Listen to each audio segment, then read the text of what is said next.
Goddag og velkommen til ahandyhand.dk. Ahandyhand.dk er et helt nyt mødested for dem, som mangler en hjælpende hånd. Dem kalder vi for kunder.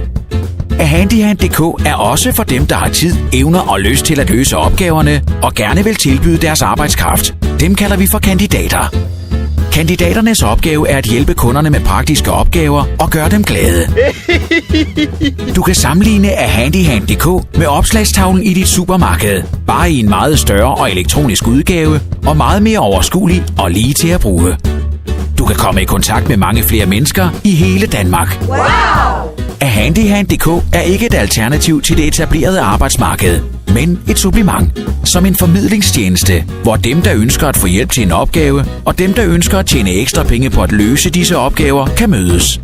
Opgaverne kan typisk være reparationer og byggeri, passe hunden, give haven en ordentlig omgang, gøre huset hovedrent, stryge og reparere tøj, pakke flyttekasser og være flyttemand, opsætte computeren eller det trådløse netværk, tømme redskabsskuret og køre affaldet på lossepladsen, eller hjælpe børnene med lektierne.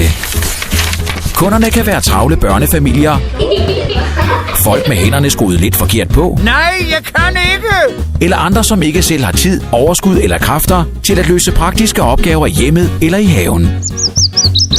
Stort set alle kan oprette en profil og blive kandidat på ahandyhand.dk. Du kan være i job, studerende, efterlønner, pensionist eller noget helt andet. Gå ind og opret din profil nu. Det er gratis for privatpersoner. Kig efter interessante opgaver på ahandyhand.dk under Find job, og husk, der kommer hele tiden nye til. Der er næsten ingen grænser for, hvilke opgaver, der kan løses gennem ahandyhand.dk. Men alt det kan du læse meget mere om inde på ahandyhand.dk. Det er meget enkelt at bruge ahandyhand.dk. Hvis du søger hjælp, så klik på Få en hånd. Hvis du tilbyder hjælp, så klik på Giv en hånd. Hvis du har spørgsmål, som du ikke kan finde svar på, kan du kontakte vores kundeservice enten via chat eller mail. God fornøjelse og god arbejdslyst med hele Danmarks nye mødested for folk, der søger en hjælpende hånd, og for folk, der vil give en hånd. ahandyhand.dk